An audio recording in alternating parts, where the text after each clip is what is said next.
Thank you for spending another midweek moment with WPT. Before we get started, a word from our friends at Security Plus. Hello, WPT. We are excited to partner with you in providing quality benefits at lower prices. We are thrilled to introduce a new program that will complement your current health coverage. It has a direct effect on reducing healthcare spending with a proven return on investment. We have found this program is excellent at attracting and retaining quality employees while helping to drive better health outcomes. And the cost of the plan builds out at no cost to you. We're excited to present this opportunity to the members of WPT Incorporated. Security Plus LLC has been reducing the cost of employee benefits across the country for decades, and we'd like to add you to that growing list of satisfied customers. Hello and welcome back. I'm Paul Roseski. Today is the 3rd of July, 2024, the day before National Barbecue Day on July 4th, and the celebration of the United States adoption of the Declaration of Independence.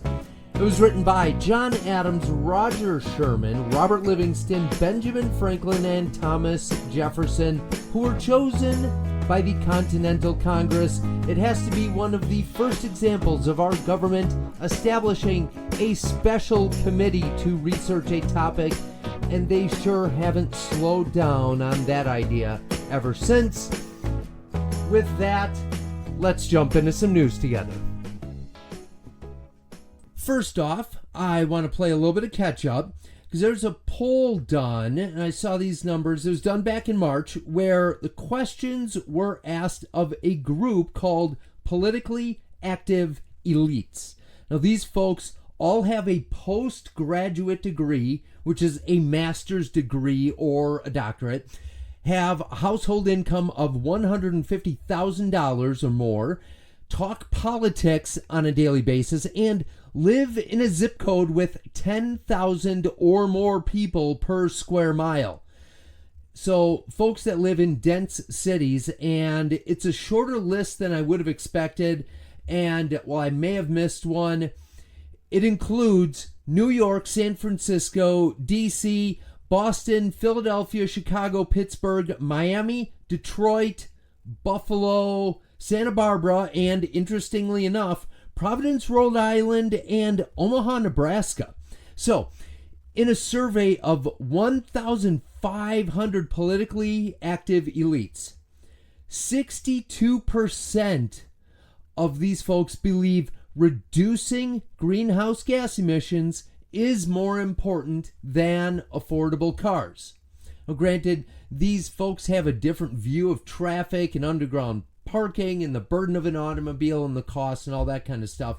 But it is a little bit telling because when you look at those priorities compared to the bulk of the U.S., because in a survey of nationwide voters, 38% say that keeping the price of cars low enough for families to afford them is more important than reducing greenhouse gas emissions. So 62% compared to 38%, it's about a 20% difference. You can take that for what it's worth. But this is the one that blew me away. 69% think it would be better if only people with a college degree can vote.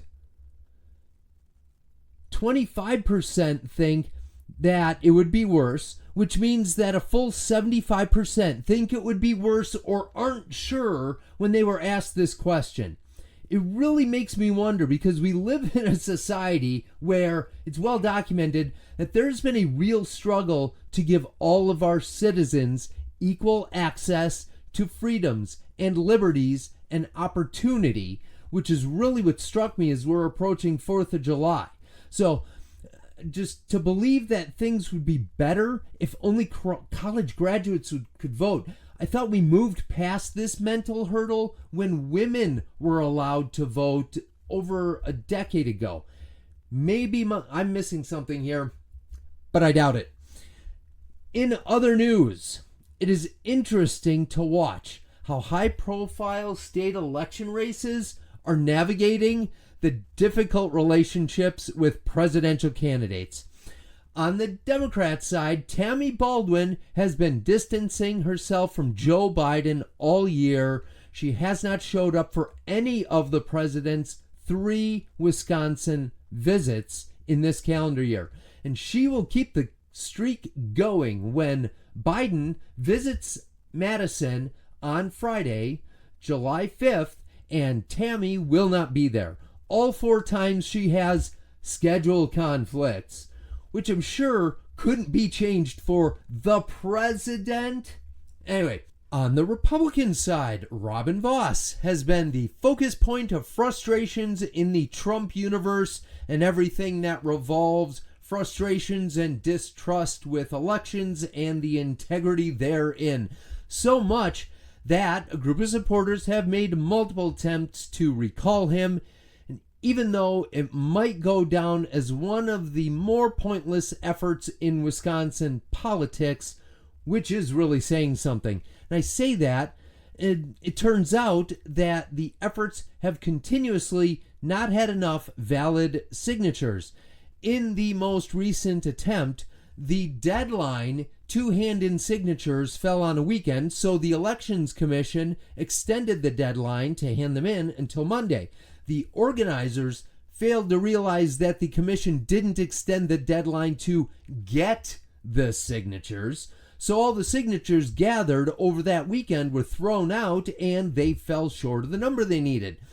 Funny thing is, even if they had succeeded, the deadlines and the process to go through to actually have a recall election of the people in the district couldn't have happened until early to mid-October. So in the unlikely chance that he was recalled by a vote in the district, he has a couple weeks until he's on the ballot again in November in an election where he doesn't have really a Republican challenger in a red-leaning district.